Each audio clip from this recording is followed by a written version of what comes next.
L'ordre du jour appelle les questions orales sans débat.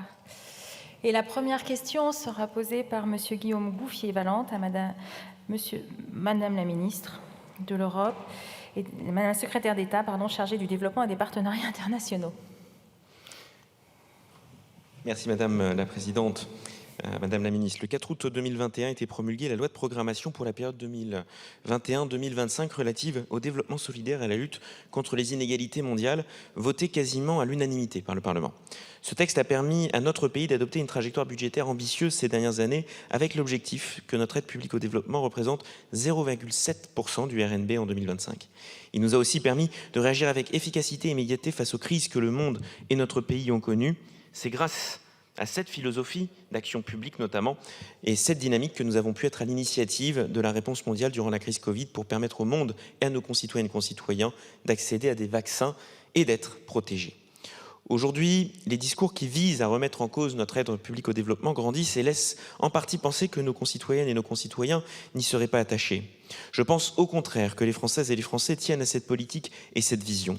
Celle selon laquelle l'objectif de notre APD est de protéger les populations vulnérables et à travers cela notre population. Celle selon laquelle c'est le rôle de la France que d'agir avec efficacité, des moyens et des objectifs clairs pour défendre notre vision du monde. Madame la Ministre, le monde n'est au fond qu'un petit village où ce qui se passe à des milliers de kilomètres a un impact direct sur nos vies. C'est pour cela que nous devons poursuivre nos efforts et renforcer notre politique d'aide publique au développement.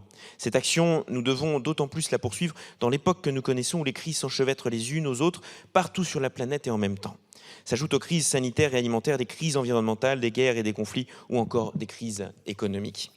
Face à ces phénomènes qui conduisent des milliers de personnes à se déplacer, des dizaines de pays à s'adapter, nous sommes toutes et tous directement concernés et directement impactés. C'est en ce sens que notre aide publique au développement relève du périmètre régalien de nos politiques publiques. Cela concerne aussi bien notre action multilatérale que notre aide bilatérale pour répondre avec efficacité aux crises et aux urgences du monde.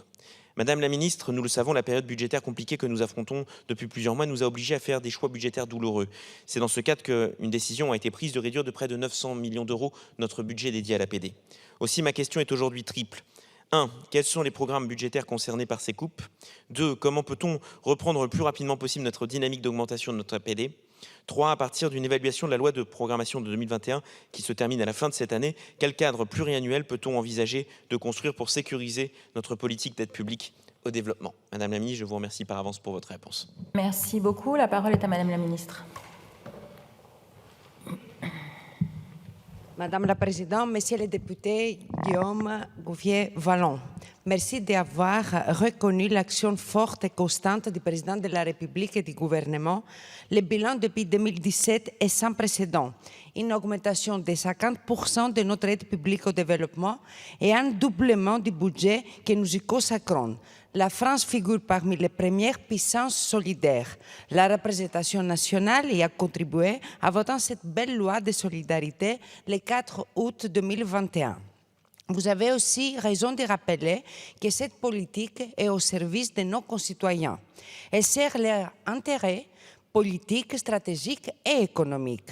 Elle les protège aussi dans un monde interdépendant où un virus à l'autre bout du monde peut bouleverser notre vie, un monde où des tonnes de CO2 émises à l'autre bout du monde contribuent à déclencher le feu de forêt qui dévaste nos territoires. Alors oui, notre politique de développement contribue cette année à l'effort collectif de maîtrise des dépenses publiques.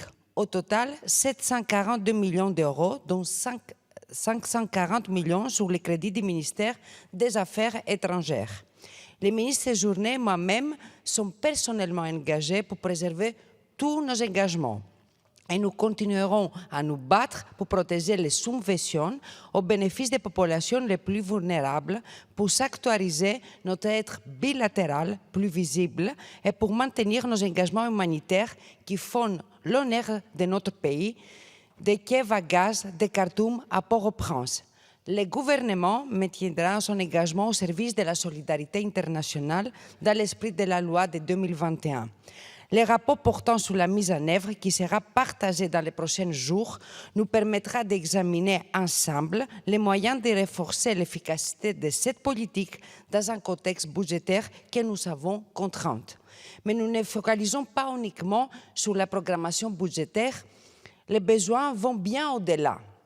Il nous faut 4 000 milliards par an pour assurer une vie digne à tous. L'APD mondiale, c'est 200 milliards. Nous avons donc besoin d'une réforme ambitieuse de tout notre système financier international.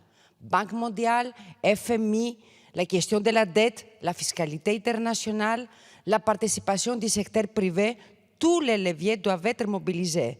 C'est l'esprit du Pacte de Paris pour le peuple et la planète qui est désormais soutenu par 54 États et que la France porte dans son action internationale. Merci.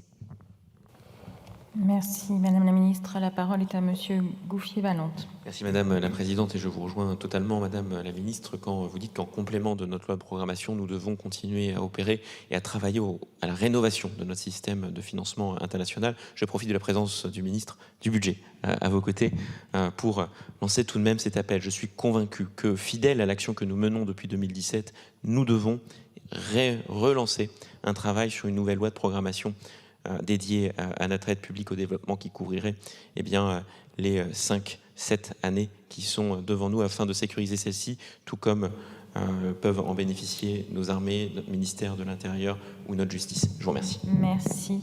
La parole est à Madame Caroline Parmentier.